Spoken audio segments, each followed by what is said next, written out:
Hey, we're on our day 23 of our Bible in a Year plan. We're reading through the CSB Bible. Today is Exodus 16. Make sure I get this right. Yeah, 16 through 18.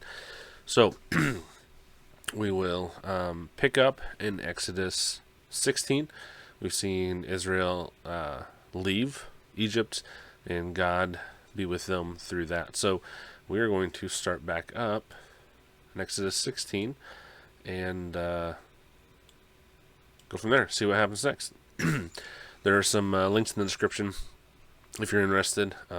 There's a link for this Bible, the CSB Bible, but it's an apologetic study Bible. It's phenomenal.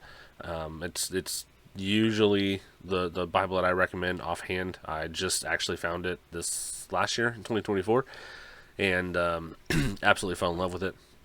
But there's a link there. I've also got a link to a video I made reviewing it and talking about why specifically I like it as much as I do and why I think it's so beneficial. So if that's of interest to you, you can find those in the description. If not, no sweat. You do you.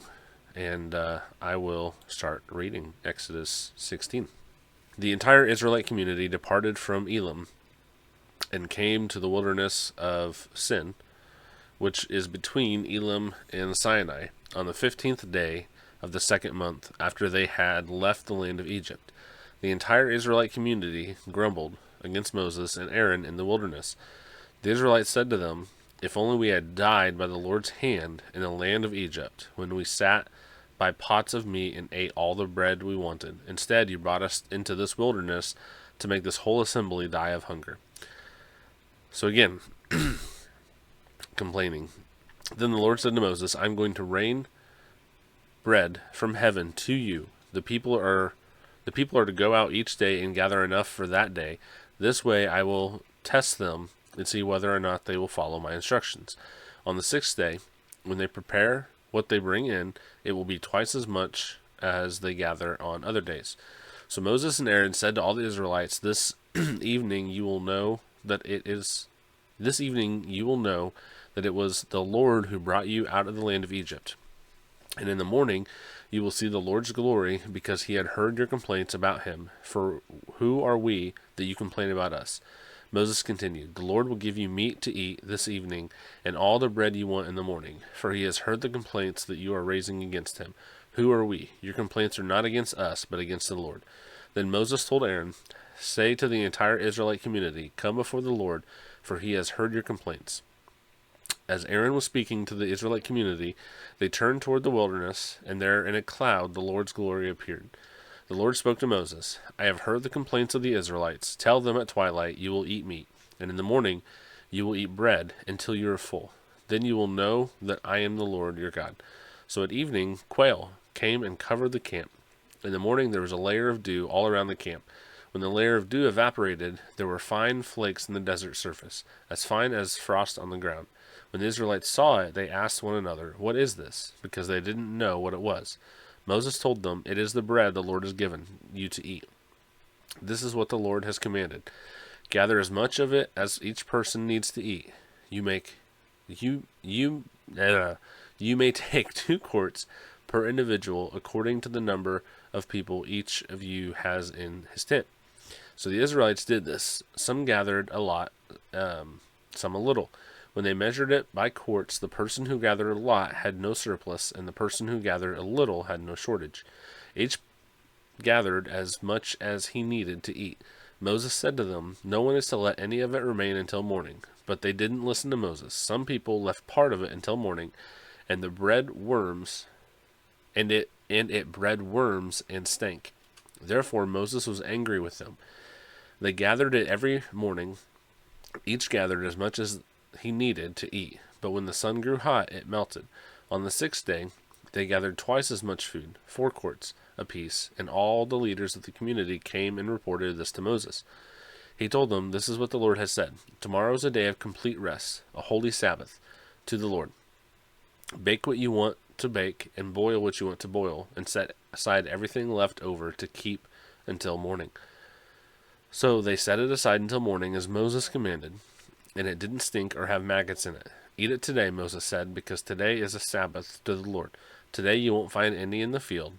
For 6 days you will gather it, but on the seventh day, the Sabbath, there will be none. Yet on the seventh day, some of the people went out to gather, but they did not find any. Then the Lord said to Moses, "How long will you refuse to keep my commands and instructions? Understand that the Lord has given you the Sabbath. Therefore, on the sixth day, he will give you 2 days' worth of bread.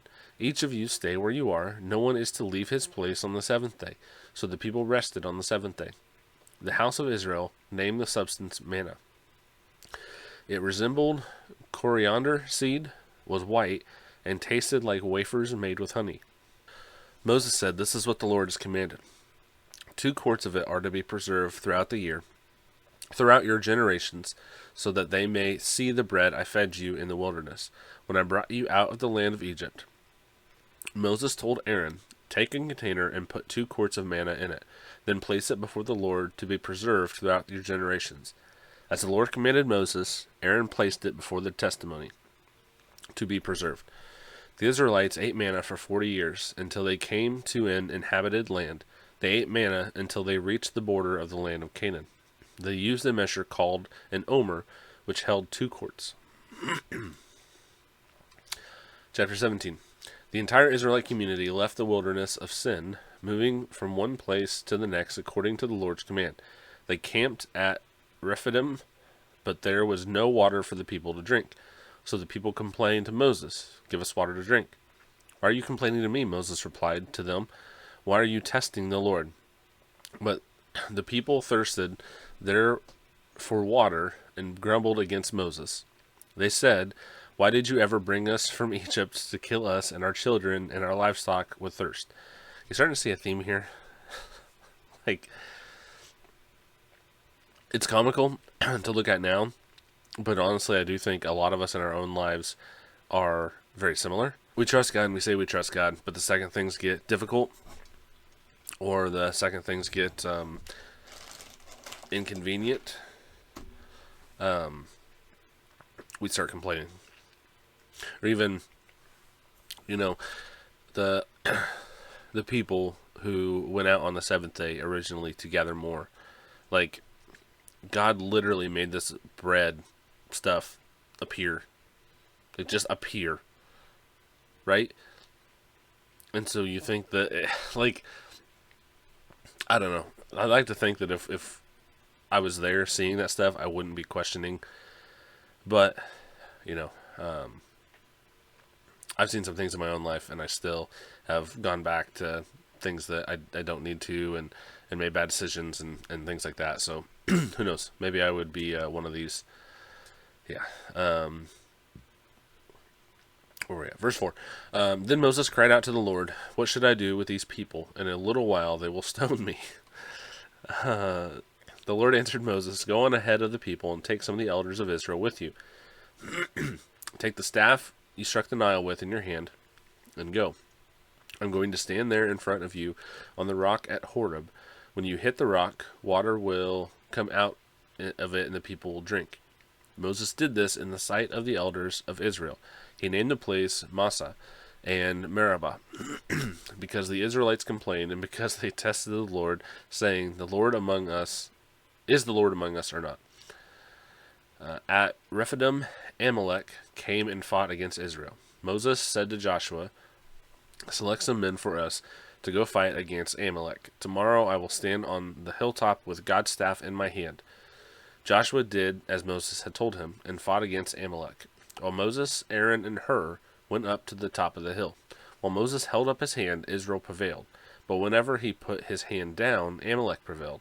When Moses' hands grew heavy, they took a stone and put it under him, and he sat down on it. Apologize for I'm sure my voice sounds lovely and clearing my throat. I'm still dealing with this sickness, so hopefully I'm at the end of it. Where was I at? When Moses' hands grew heavy, they took a stone and put it under him, and he sat down on it. Then Aaron and Hur supported his hands, one on one side and one on the other, so that his hands remained steady until the sun went down. So Joshua defeated Amalek and his army with the sword. The Lord then said to Moses, "Write this down on a scroll as a reminder to recite it to Joshua. I will completely blot out the memory of Amalek under heaven. And Moses built an altar and named it, The Lord is my banner. He said, Indeed, my hand is lifted up towards the Lord's throne. The Lord will be at war with Amalek from generation to generation. Chapter 18. Moses' father-in-law, Jethro, the priest of Midian, heard about everything that God had done for Moses and for God's people, Israel, when the Lord brought Israel out of Egypt. Now Jethro, Moses' father-in-law, had taken in Zipporah, Moses' wife, after he had sent her back, along with her 2 sons, one of whom was named Gershom, because Moses had said, I have been a resident alien in a foreign land, and the other, Eliezer, because he had said, The God of my father was my helper and rescued me from Pharaoh's sword. Moses' father-in-law, Jethro, along with Moses' wife and sons, came to him in the wilderness, where he was camped at the mountain of God. He sent word to Moses, I, your father-in-law Jethro, am coming to you with your wife and her 2 sons. So Moses went out to meet his father-in-law, bowed down, and then kissed him. They asked each other how they had been, and went into the tent. Moses recounted to his father-in-law all that the Lord had done to Pharaoh and the Egyptians for Israel's sake, all the hardships that confronted them on the way, and how the Lord rescued them. Jethro rejoiced over all the good things the Lord had done for Israel when he rescued them from the power of the Egyptians. Blessed be the Lord, Jethro exclaimed, who rescued you from the power of Egypt and from the power of Pharaoh. He has rescued the people from under the power of Egypt. Now I know that the Lord is greater than all gods, because he did wonders when the Egyptians acted arrogantly against Israel. Then Jethro, Moses' father-in-law, brought a burnt offering and sacrifices to God, and Aaron came with all the elders of Israel to eat a meal with Moses' father-in-law in God's presence. The next day Moses sat down to judge the people, and they stood around Moses from morning until evening. When Moses' father-in-law saw everything he was doing for them, he asked, What is this you're doing for the people? Why are you alone sitting as judge while all the people stand around you from morning until evening? Moses replied to his father-in-law, Because the people come to me to inquire of God. Whenever they have a dispute, it comes to me, and I make a decision between one man and another. I teach them God's statutes and laws. What you're doing is not good, Moses' father-in-law said to him. You will certainly wear out both yourself and these people who are with you, because the task is too heavy for you. You can't do it alone. Now listen to me. I will give you some advice, and God be with you. You be the one to represent the people before God and bring their cases to him. Instruct them about the statutes and laws, and teach them the way to live and what they must do. But you should select from all the people able men, God-fearing, trustworthy, and hating dishonest profit. Place them over the people as commanders of thousands, hundreds, fifties, and tens. They should judge the people at all times. Then they can bring you every major case, but judge every minor case themselves. In this way you will lighten your load, and they will bear it with you. If you do this, and God so directs you, you will be able to endure, and also all these people will be able to go home satisfied. Moses listened to his father-in-law and did everything he said. So Moses chose able men from Israel and made them leaders over the people as commanders of thousands, hundreds, fifties, and tens. They judged the people at all times. They would bring the hard cases to Moses, but they would judge every minor case themselves. Moses let his father-in-law go, and he journeyed to his own land. And that is it for today. So, we read Exodus 16 through 18. Questions, real quick. So if you're newer to this section, we'd like to bring up some questions, and I'll give my responses or feedback, whatever, to these as well. Just mainly it's something that helps you dig in a little bit deeper and do more than just simply read the words and walk away. To actually think about it a little bit and go beyond these questions too. Don't just stop at these questions. Really meditate on the word. Sit and think about what we read, and a lot of times, we think that these old stories, especially like when we're in Genesis and Exodus, Leviticus, Numbers, some of these, a lot of the times we think like there's nothing here for me. But there is purpose in every book that's in the Bible. There's a reason for it being there. And so every book can speak to you. I don't mean like you take it and it tells like there's a fine line here. Um, but try to meditate on it and think about what you read every day when you read it. Pray. Ask God to open your heart to receive what He has to say for you. And yeah. All right, so question 1. How does the provision of manna and water illustrate God's faithfulness? And what can we learn about trusting Him in our own times of need? So, I mentioned this on yesterday's, but it's kind of like that the quote that I brought up. If it's God's will, it's God's will. If God has called you to something, God is going to provide for that. He's not going to tell you to do something or call you to something and then expect you to do it on your own. If it's actually God's calling, it's probably something that you're not going to be able to do on your own. Just like we see, not yet, but we'll see later with Gideon. He is leading the army of Israel, and God tells him, "Nope, you have too many people. You can still say it was you." And so he cuts down and says again, "Nope, you have too many people. You can still say that it was you." And so he intentionally makes the army so small that there's no possible way that you could say it was anyone other than God. And I think that's a lot of times how it comes in our life. It may not always seem that impossible, but I think there's many times that is exactly what we see in our lives. So yeah, it shows us that we have to rely on God. Question 2. What role does community play in our spiritual journey as seen in Jethro's advice to Moses? And how can we seek and offer support within our own communities? I think this is a good one for especially pastors, but you cannot do everything yourself. God put us in communities and made us beings that enjoy and that want interaction for a reason. And you're a lot more likely to slip up with issues, with sin issues, but also get burnt out and things like that if you are sitting more towards the top of the hierarchy, if you will, and you don't have people around you to help you, people under you that you can delegate to, but also people to walk alongside you.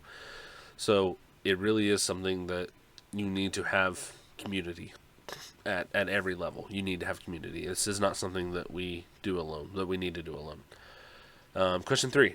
In what ways can we apply Jethro's wisdom about leadership and delegation in our own lives, whether in ministry, work, or personal relationships? So this kind of ties into the answer I gave last. That's something that we need to do in every aspect of our lives.